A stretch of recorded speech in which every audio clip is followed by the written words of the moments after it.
इसके लिए नेता अपना अपना ग्राउंड तैयार कर रहे हैं। कोई धर्म का कार्ड खेल रहा है तो कोई मुस्लिमों को रिझाने की कोशिशें कर रहा है, तो कोई हिंदुओं को अपने पक्ष में वोट डालने की जद्दोजहद में जुटा हुआ है। कोई बुर्के की सियासत कर रहा है तो किसी को बुर्के के अंदर फर्जी वोटर होने का अंदेशा है।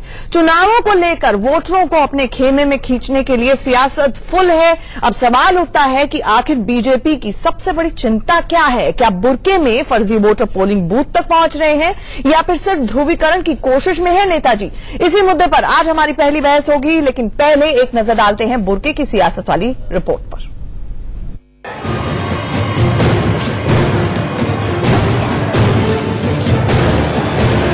संजीव बालियान ने सुबह सवेरे अपना वोट डाल दिया। उसके बाद अपने समर्थकों के साथ संसदीय क्षेत्र के कई पोलिंग सेंटर का दौरा किया। जब संजीव सुजलो गांव पहुंचे तो उन्होंने कहा सुजलो गांव के पोलिंग सेंटर पर फर्जिंग वोटिंग की जा रही थी। उनके मुताबिक कुछ महिलाएं बुर्का पहनकर आईं और बिना चेहरा दिखाए फर्जी वोटिंग करके चली गईं। बालियान ने आरोप लगा दिया कई जगहों पर महिला पुलिसकर्मी नहीं थी, इसीलिए चेकिंग नहीं हो पा रही थी, जिससे फर्जी वोटिंग काफी तादाद में हुई।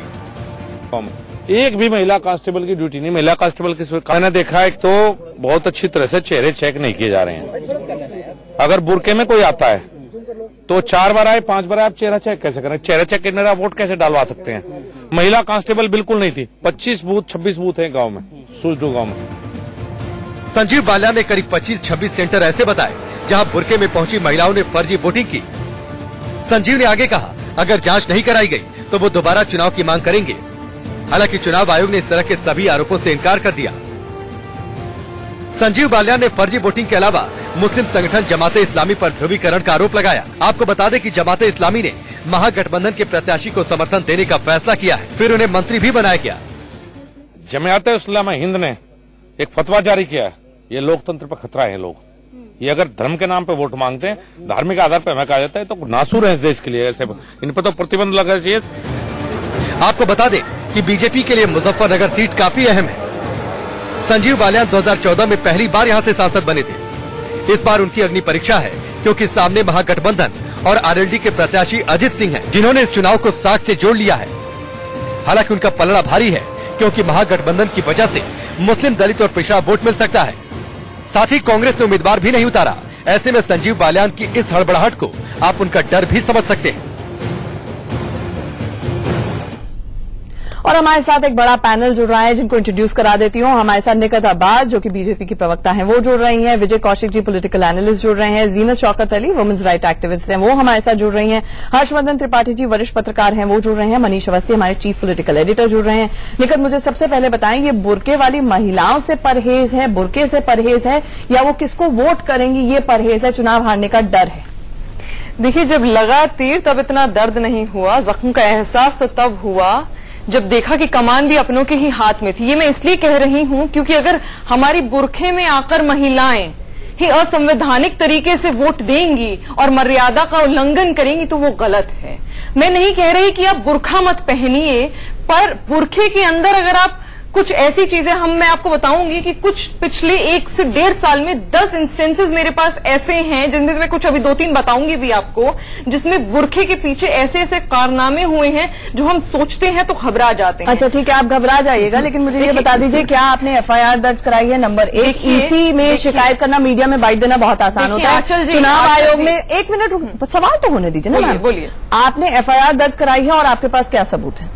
देखिए, सबूत आप कह रहे हैं मीडिया, यहाँ पे 100 महिलाएं हैं फॉर एग्जाम्पल जो बुर्खे में हैं, उनमें से आप सिर्फ 90 का इंटरव्यू लेंगी, 10 तो फिर भी हो सकती हैं ना जो गलत है और गलत तरीके से वोट होने को तो कुछ भी हो सकता है। करेंगे। इलेक्शन कमीशन की बात हो रही है, FIR भी होगी, नहीं होने कमीशन से सवाल भाई होने को तो ये भी कह सकते हैं कि दाऊद इब्राहिम आके बुर्खे में वोट देगा, सवाल वो नहीं है। आप बताइए, आपने FIR दर्ज कराई, आपने सबूत क्या है आप ये बता दीजिए। आंचल जी, आप एंकर हैं, मैं आपकी बहुत इज्जत करती हूँ, बहुत वरिष्ठ एंकर है, पर ये जो भी मुंह में आया आप वो मत बोलिए। इस समय आप भी कुछ तथ्यों के आधार पर बात करें। दाऊद इब्राहिम कैसे आ जाएगा? आप हवा में बोल रही हैं, आप हवा में बात नहीं कर रही हैं। भाई साहब आप चुप रहिए, 2 मिनट सब्र रखिए, पॉलिटिकल एनालिस्ट है, बोल लीजिएगा। छोड़िए, मैं बोल रही हूँ, मेरी बारी है। मेरी बारी में बोल। वो क्या गलत कह रही है? मैं तो कहता हूँ बुर्का पहनकर मोदी जी भी जा सकते हैं वोट डालने के लिए।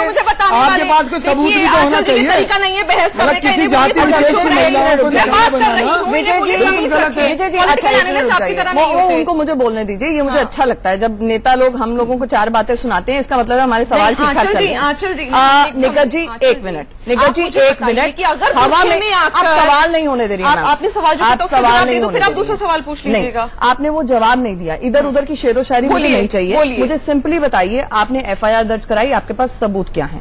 देखिए सबूत मैं वही कह रही हूँ, हर चीज पे जांच चलती है, हथेली पे सरसों नहीं उगती। कल अगर हुआ है, बयान दिया है, उन्होंने किसी को व्यक्तिगत गलत नहीं बोला, उन्होंने ये बोला है मुझे ऐसा शक है, चेहरे चेक नहीं किए जा रहे हैं, वहां पर महिला कांस्टेबल तैनात नहीं करी गई है, उन्होंने शक जाहिर करा है। उसकी भी जब पुष्टि होगी तो इलेक्शन कमीशन को भी रिटर्न कंप्लेन जाएगी और FIR भी होगी। और जब होगी सच सबके सामने होगा। फिर मैं बाकी पैनलिस्ट के पास चर्चा में आऊंगी, लेकिन उससे पहले इलेक्शन कमीशन ने पूरी तरह आपके जो ये आरोप है उसको बेबुनियाद कहा, डिसमिसल कहा। आप तो रीपोल की बात कर रहे थे, सबको खारिज कर दिया, मतलब कोई आरोपों में दम नहीं है। इसी को तो हम मानते हैं भाई। मैं वही कह रही हूँ, हाँ। मैंने वही कहा कि जांच हो रही है, हम भी अपने लेवल पर जांच कर रहे हैं। जैसे ही हमारे पास तथ्य होंगे, उसकी पुष्टि होगी, हम इलेक्शन कमीशन के सामने भी रखेंगे, पुलिस के भी सामने। पार्टी की इंटरनल जांच चलती है और आप देखिए समझ नहीं आ रहा, पार्टी दफ्तर में थोड़ी जांच चल सकती है। शक जाहिर करा, उन्होंने नहीं बोला ऐसा हो रहा है, उन्होंने शक जाहिर करा है। नहीं तो आपने तो इतनी बातें बुला,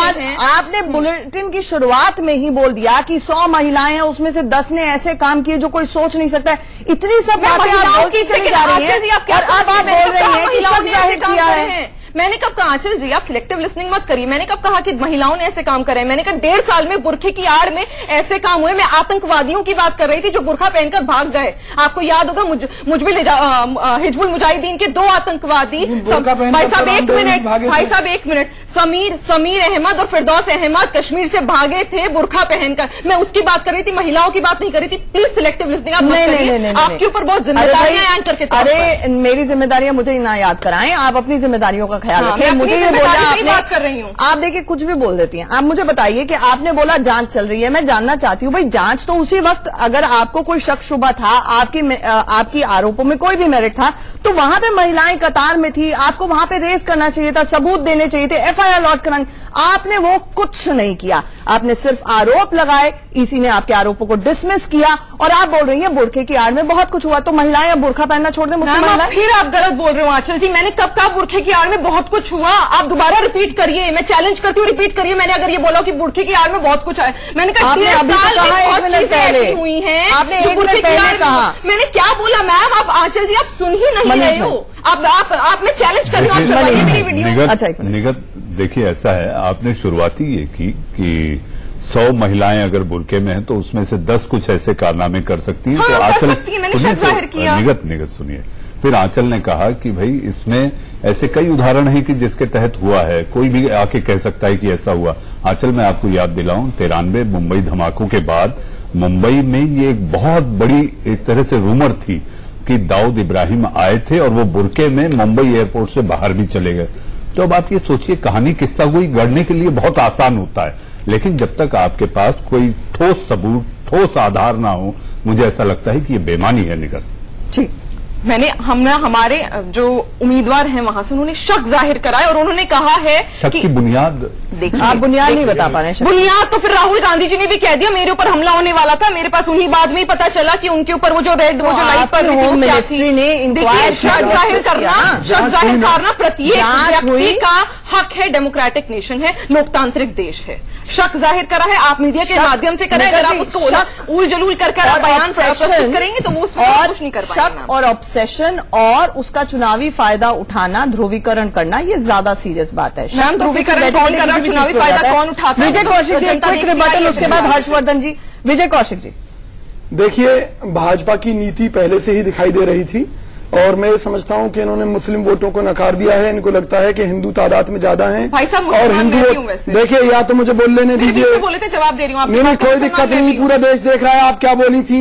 आपने तो कह दिया बुरके की आड़ में क्या क्या होता है, बुरके पर प्रतिबंध लगवा दीजिए। मैंने तो नहीं बोला। अरे मोदी सरकार कानून पास करा दे, मोदी सरकार कानून पास करा दे कि भैया मुस्लिम महिलाएं बुरका पहनकर बाजार में नहीं जाएंगी। क्या पता कि दाऊद इब्राहिम घूम रहा हो बुरका पहनकर, आपके कहने का अर्थ यही है, खैर पूरा देश भाई साहब मैं एग्जाम्पल में आपको मेरी तो बड़ी सीधी सी बात है, मेरी तो बड़ी सीधी सी बात है कि जो भाजपा नेता ने बात, देखिए उन्होंने बोलना शुरू किया था, मैंने उनको रोक दिया, अब आप भी रुक जाइए प्लीज। विजय जी, मेरा सीधा सा मुद्दा ये है कि एक दिन पहले योगी जी कहते हैं क्याली और बजरंगबली नारा देते हैं, अगले दिन जो है संजीव बालियान जी जो अपने भाजपा नेता हैं वो कहते हैं कि बुरखे के अंदर जो है फर्जी वोटिंग हो रही है, महिलाएं आ रही हैं वोट डाल रही हैं। हमने भी देखी है जो रिकॉर्डिंग्स अलग अलग चैनलों पर, उसमें जो हिंदू महिलाएं हैं वो घूंघट करके आई हुई हैं, जो मुस्लिम महिलाएं हैं उन्होंने आधे चेहरे को ढका हुआ है, पूरा चेहरा किसी ने नहीं ढका हुआ, और वो अपने पहचान पत्र लेकर आ रही हैं। इलेक्शन कमीशन के आदेश हैं कि बगैर पहचान पत्र या बगैर संतुष्टि किए जो है, अब ये क्या कि जी चेहरा ही देखना है, कितनी फर्जी वोट डाल दी, क्या हुआ, उन्होंने कोई प्रमाणिक बात नहीं कही, उन्होंने केवल उत्तर प्रदेश में एक संदेश देना था। अच्छा, कि जो मुस्लिम महिलाएं हैं वो फर्जी वोट डाल रही हैं। ठीक है, और जी निगत आप दोनों की बातों का जवाब दीजिएगा। हर्षवर्धन जी, यहाँ पर ना एफआईआर हुई है, ना कोई जांच हुई है, इलेक्शन कमीशन ने प्रथम दृष्टिया ही इसे डिसमिस कर दिया और कहा कि ये बिल्कुल फर्जी आरोप है, क्या कहेंगे? देखिए, मुझे लगता है कि अगर हम ये कह रहे हैं कि पोलराइजेशन की कोशिश पार्टियां कर रही हैं, करती हैं क्या, तो अच्छा है कि पहला चरण का चुनाव हो चुका है और निश्चित तौर पर करती हैं। मायावती ने जो देवबंद की रैली में कहा वो भी ध्रुवीकरण था, जो कोशिश योगी आदित्यनाथ ने की वो भी ध्रुवीकरण था, और जो संजीव बालियान कह रहे हैं हो सकता है कि उसमें भी उनकी ध्रुवीकरण की कोशिश रही, क्योंकि अजीत सिंह जब वहां लड़ने के लिए पहुंच गए तो उनके लिए बड़ी मुश्किल थी कि सारे जाट उनको नेता मान लें और वो उस तरह से वोटिंग करें जैसे उन्होंने 2014 में की। लेकिन एक बड़ा सवाल उठता है, अच्छी बात है कि चुनाव आयोग ने उनके जो भी शक थे, जो आरोप थे, उसको खारिज कर दिया है, तो इसलिए अब उस पर कोई बात मैं कम से कम नहीं करूंगा, वो पार्टियों के प्रवक्ता करेंगे। लेकिन एक बात जरूरी है कि जब इस तरह की बहुत सी घटनाएं लगातार आती हैं, यानी देश के हर हिस्से में, और इतने सलीके से चुनाव आयोग चुनाव करा रहा है, इतने अच्छे इंतजाम के बावजूद अगर इस तरह की कुछ घटनाएं, कुछ कहें कि उंगली लगाने वाली बात भी होती है, तो मुझे लगता है कि चुनाव आयोग को सोचना चाहिए, और चाहे वो घूंघट में महिला हो या फिर बुरखे में हो, चेहरा तो देखना जरूरी है। ये इसको चुनाव आयोग के वहां के जो इलेक्टोरल ऑफिसर था उसका मैंने पूरा बयान सुना, उन्होंने कहा पर्दा नशीन महिलाएं जो हैं वो आ रही हैं, उनकी महिला जो पोलिंग एजेंट्स हैं वो पहचान सुनिश्चित कर रही हैं और उसके बाद वोट जो है उनको तभी डालने दिया जाता है। इसीलिए कह रहा हूं, तो ये बात आयोग ने खारिज कर दिया, तो इसका मतलब ये बहुत बड़ी खबर। माफ कीजिएगा, आपको कुछ क्षणों के लिए रोकना चाहूंगी। यहाँ पर एक अंतरिम आदेश देश की सबसे बड़ी अदालत का आया है, बड़ी खबर सुप्रीम कोर्ट से आ रही है। सुप्रीम कोर्ट ने चुनावी बॉन्ड पर हमारी पहली बहस चल रही है। हमारे साथ मुंबई से जीनत शौकत अली जी जुड़ी हुई हैं। मैम थैंक्स, आपने बहुत देर पेशेंटली हमारे लिए वेट किया। जीनत जी, मैं आपसे सिर्फ कुल मिला के ये जानना चाहूंगी कि चुनाव आयोग ने यही कहा कि देखिए हमने वहां पर स्पॉट चेकिंग की थी और कहीं पर भी कोई भी गलत चीज नहीं पाई गई।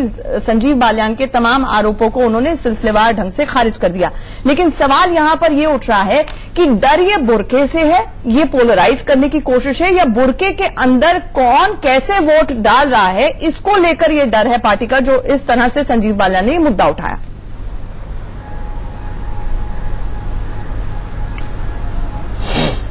जी शुक्रिया, थैंक यू। सबसे पहले मैं ये कहना चाहती हूँ कि कोई भी मामले को लेके, विमेन के मामले को लेके, ड्रेस के मामले को लेके पोलिटिसाइज ये मामला नहीं होना चाहिए।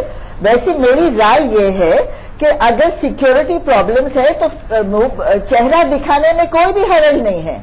अगर सिक्योरिटी के कोई प्रॉब्लम्स ऐसे लग रहे हैं तो चेहरा दिखाने में कोई भी हर्ज नहीं है। हम लोग सेक्युलर डेमोक्रेसी में रह रहे हैं। लेडीज किसी किस्म का ड्रेस पहनने से उन पर रोकथाम आप नहीं कर सकते हो, लेकिन अगर सिक्योरिटी का मामला है तो चेहरा दिखाने में कोई भी हर्ज नहीं है। और मैं आपको एक बात हुई थी सऊदी अरेबिया में, जहां हमारे क्राउन प्रिंस सलमान ने और उनके जो टीम है उन्होंने ये बताया था कि वुमेन का ड्रेस जो है वो डिसेंट और रिस्पेक्टफुल होना चाहिए, और उसमें कोई मतलब ये नहीं है कि आप पूरी तरीके से ढको। ये पब्लिश हुआ है रॉयटर्स में 19 मई 2018 जो मेरे सामने पड़ा हुआ है, और उन्होंने ये कहा कि मोर देन 90% दुनिया की मुसलमान औरतें जो बहुत पायस है अबाया नहीं पहनती हैं। तो ये बात हमारे दिमाग से पहले निकाल देना चाहिए कि ये जो चीज है बस वही चीज जो है वो हमको एक किस्म का ढांचा है जो हमको पहनना ही चाहिए, नहीं हमको डिसेंट रहना चाहिए, हमको मॉडेस्ट रहना चाहिए, ये इस्लाम ने कहा है। और जहां चेहरा दिखाने का सवाल है, उसका सवाल ये पैदा नहीं होता है। हर वुमन को जिसको वोट देना है वो इस मामले को समझ ले और जाके अपना वोट कास्ट कर दें। और ये जो पॉलिटिसाइज हो रहा है ये मामला, मेरे ख्याल से ये मुसलमान औरतें खुद रोक सकती है इसको, और इसको आगे बढ़ाना जरूरी नहीं है गवर्नमेंट को या कोई चैनल को, क्योंकि ये चीज जो है वो इस्लाम में जरूरी है ही नहीं। जैसे मैं आपको बता रही हूँ, सऊदी अरेबिया जो है वहां बहुत स्ट्रिक्ट रूल्स है, और जब उन्होंने ये कहा है कि डिसेंट और अच्छे, जैसे कि मर्द पहनते हैं डिसेंट कपड़े, उस किस्म का कपड़ा आप पहनो, अपने बदन को ढाको और अपना चेहरा ढकने की कोई खास जरूरत है नहीं। जीनत जी का जवाब यहाँ पे विजय जी देना चाह रहे हैं। आगे बढ़ रहे हैं, और खास करके मेरी मुसलमान औरतों के लिए ये है, अगर मुस्लिम महिलाएं ही ये बदलाव ला दे तो शायद ये कंट्रोवर्सी ही नहीं होगी। संजीव बालियान को ये कहने का मौका नहीं मिलेगा। विजय कौशिक, आंचल जी, वेरी ट्रिवियल मैटर जी, मैं ये कहना चाहता हूँ कि देखिए कहीं पर भी मुस्लिम महिलाओं ने इस बात का विरोध नहीं किया कि हम अपना चेहरा नहीं दिखा रहे, मतलब कहीं ऐसी कोई बात सामने नहीं आई कि जो चुनाव आयोग के लोग थे या फिर जो विभिन्न पार्टियों के कार्यकर्ता थे जो वहां पोलिंग एजेंट के तौर पर थे, किसी ने ऐसा नहीं कहा कि भी मुस्लिम महिलाएं चेहरा दिखाने से मना कर रही हैं। ये केवल एक सोची समझी साजिश थी, और जो बलियान जी ने बयान दिया वो केवल जाति विशेष को ध्यान में रखते हुए कहा, जिससे कि एक संदेश हिंदू मुस्लिम वाला, क्योंकि भाजपा हमेशा से हिंदू मुस्लिम खेलती आ रही है चुनाव में, और इनका संदेश यही रहता है कि अगर मुसलमानों की तरफ हम ज्यादा से ज्यादा शब्दों से अटैक करेंगे तो उसका फायदा हिंदू वोट के रूप में इन्हें मिलेगा। इसलिए योगी जी ने भी यही बयान दिया था। वरना एक चीज बताइए, वो एक मुख्यमंत्री हैं, उनका इस बात से क्या मतलब था? अच्छा ठीक है कि वो ये कहें कि जी अली और अच्छा निगत जी, मैं आपको लाऊंगी, लेकिन निगत जी देना चाहिए। अच्छा, आपके ऊपर आपकी मंशा पर ही सवाल उठ रहे हैं कि जब राज्य का मुख्यमंत्री अली और बजरंगबली जैसे बयान दे देते हैं और संजीव बालियान इस तरह के बिना सबूतों पर के आधार पर इस तरह के आरोप लगाते हैं, तो आप पोलराइज करने की कोशिश करें। दूसरा, ट्रिपल तलाक कानून आप लेके आए, आप तो मुस्लिम महिलाओं के लिए इतना अच्छा काम किया जो प्रताड़ित थी, ऐसे में जब वोट ही आपको पड़ने तो दिक्कत की बात क्या है? आंचल जी, मैं आपको पहले बजरंगबली और अली की बात बता दूं कि कौन तुष्टीकरण की राजनीति करते आया है। क्या बोला है आदित्यनाथ जी ने? उन्होंने ये बोला है कि जो अगर विपक्ष अली अली कर रहा है तो हम भी बजरंगबली हमारे साथ हैं। तो जाहिर सी बात है, उन्होंने तो कभी कहा ही नहीं, उन्होंने कभी तौहीन तो करी ही नहीं। पहली बात। दूसरी बात, ये तुष्टीकरण की और विभाजनकारी की राजनीति हम भूलते नहीं है। जो मनमोहन सिंह जी ने ये बात कही थी कि माइनॉरिटी का सबसे पहला हक है हिंदुस्तान के संस्थानों पर, और उससे पहले मुसलमानों का हक है, पहली बात। दूसरा, आपने मुझसे सवाल करा कि क्या कहते हैं आपका ये संजीव बालियान जी, हम तो ट्रिपल तलाक इतना कुछ करे, तो संजीव बालियान जी आरोप क्यों लगा रहे हैं कि वोट किसी को भी पड़ेगा, हमें ही पड़ेगा क्योंकि हम काम कर रहे हैं। आप देखिए, वही तो बात है ना कि संवैधानिक तरीके से वोट जाए। जैसे मैम ने कहा कि महिलाएं खुद इसको चेंज कर सकती हैं। मैं आपको बता दूं यहाँ पर कि इन्होंने एक बात कही, पॉलिटिकल एनालिस्ट ने एक बात कही कि यहाँ पर आपने क्या कहा था कि महिलाओं का क्या, मैं भूल रही हूँ, माफ कीजिएगा, अभी आपने कुछ कहा था ना महिलाओं का। नहीं, मैं आपसे निगत जी ये जानना चाह रही हूँ, देखिए ये होना चाहिए, अपने आप को ढकना चाहिए, वो एक विकास की बात है। वो तीन तलाक के मुद्दे पर भाजपा कानून ला सकती है, इन्होंने तो बुर्के के खिलाफ भी आप ले आई। लोकसभा में क्या पता कि बुर्के में आतंकवादी घूम रहे हो, ट्रिपल तलाक क्या पता चुनाव के अंदर वो लोग बुर्के में आकर विस्फोट करते हैं। जहाँ पर आपके भी लोग बैठे हैं वहाँ पर आप खुद मान रही है एक मुस्लिम महिला होने के नाते कि भी बुर्के की आड़ में तरह तरह के गलत काम हो जाते हैं ना, ये तो पर रोक लगा देनी चाहिए। मैं वही बता रही हूँ, बुर्के पर रोक लगाने की जरूरत नहीं है। आपने सरकार को रोक लगा देनी चाहिए, कानून लेके आ जाइए फिर कि चुनाव के समय अगर आप वोट डालने जाती हैं तो जैसे ही आप एंटर करते हैं आपको बुर्का पूरा का पूरा अपना चेहरा जो है वो कम से कम हटाना पड़ेगा। देखिए, महिलाओं की, क्योंकि हम यहाँ पर बात करें तो पहली बात तो वहाँ महिला कांस्टेबल नहीं थी, उन्होंने ये विरोध किया कि पुरुष चेहरा नहीं देख सकते। अब बात करते हैं जो इस्लाम चलता है कुरान पे। कुरान में सूरह नूर में कहा गया है चैप्टर नंबर 24 और वर्स नंबर 31, और सूरह आजाब में कहा गया है चैप्टर नंबर 33 वर्स नंबर 59 में कि महिलाओं को इस्लाम की सिर्फ बुर्का पहन सकती हैं, अपना शरीर ढकने को कहा गया है, वो एक ओवरकोट से शॉल से भी ढक सकती है, अपने बाल ढकने को कहा गया है। इतना यहाँ पे देखिएगा कैमरा, इतना चेहरा ढकने की जरूरत नहीं है, सवाल है ही नहीं, लाने की लेकिन वो सवाल है ही नहीं, वो सवाल है ही नहीं। कानून लाने की कर सकता है या कौन क्या नहीं कर सकता है, ये सवाल नहीं है, किसी की धार्मिक आस्था का सवाल नहीं है। सवाल ये है कि संजीव बालियान ने अगर कोई आरोप लगाया उसके लिए क्या सबूत है उनके पास, उन्होंने एफआईआर क्यों नहीं दर्ज कराई, और सिर्फ ये शूट एंड शूट की राजनीति क्या है, क्योंकि चुनाव आयोग ने तमाम आपके आरोपों को खारिज कर दिया। एक लाइन का क्लोजिंग स्टेटमेंट मनीष भाई, उसके बाद हमें ब्रेक पे जाना है। मनीष भाई। आंचल, न पीर से पूछो न फकीर से पूछो, चुनाव का माहौल है, अपने जमीर से पूछ लो। ठीक है, तो पब्लिक है, सब जानती है कि ये इस तरह की जब बातें कही जाती है वो क्यों कही जाती है। आप सब लोग हमारे साथ पहली बहस में जुड़े, आपका बहुत बहुत शुक्रिया। इस दौरान ब्रेकिंग न्यूज आई तो कई बार हमारी चर्चा में भी ब्रेक लगा, लेकिन जीनत मैम आपका भी बहुत बहुत शुक्रिया जुड़ने के लिए। इंडिया न्यूज पर खबरों का सिलसिला लगातार जारी है।